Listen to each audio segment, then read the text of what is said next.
ذرا تصور کیجئے ایک محفل لگی ہوئی ہے اور کسی نے بڑے تعجب سے اقبال سے سوال کیا، اقبال صاحب آپ یورپ کی خاک چھان آئے، جرمنی بھی دیکھا، لندن کی گلی کوچے بھی ناپے، اسپین کی تاریخ میں بھی گھوم آئے، مگر آپ نے کبھی مدینے کا سفر نہیں کیا۔ یہ کیسی محبت ہے کہ جس نبی سے آپ اشعار میں عشق کا اظہار کرتے ہیں ان کے روزے پر حاضر تک نصیب نہ ہوئی؟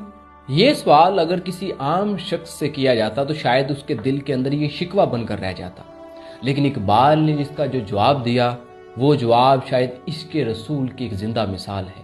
اقبال نے نہ جھجکتے ہوئے کہا، میں مدینے نہیں جانا چاہتا، پھر اپنی نظریں جھکا کر نہایت عاجزی سے فرمایا، ہاں اگر ایک طریقہ ہو تو ضرور جاؤں، میں چاہتا ہوں پہلے میں مر جاؤں، میرا جسم مٹی میں مل جائے، خاک ہو جائے، پھر ایک دن ہندوستان سے ایک تیز آندھی چلے، وہ آندھی اس مٹی کو اس راہ پر ڈال دے جو سیدھی مدینہ کی طرف جاتی ہے۔ وہ لمحہ کیسا ہوگا جب حاجی جو مدینے کی طرف گامزن ہوں گے قدم بڑھائیں گے اور اقبال کی خاک ان کے پاؤں سے لگ کر مدینے کی سرزمین تک پہنچ جائے گی۔ اس کیفیت کو اقبال نے ایک شعر میں یوں باندھا، ہوا ہو ایسی کہ ہندوستاں سے آئے اقبال، اڑا کے مجھ کو غبار رہے حجاز کرے۔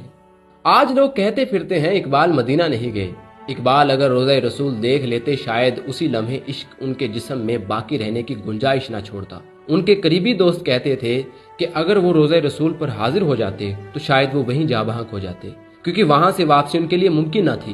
جب بھی کسی مجلس میں حضور پاک صلی اللہ علیہ وآلہ وسلم کا ذکر ہوتا تو اقبال پر رخ طاری ہو جاتی، ان کی آنکھیں اشک بار ہو جاتی، ہچکی بن جاتی اور آواز بھر جاتی۔ جذبات پر قابو پانے کے لیے انہیں کئی منٹ تک خاموشی اختیار کرنی پڑتی تھی۔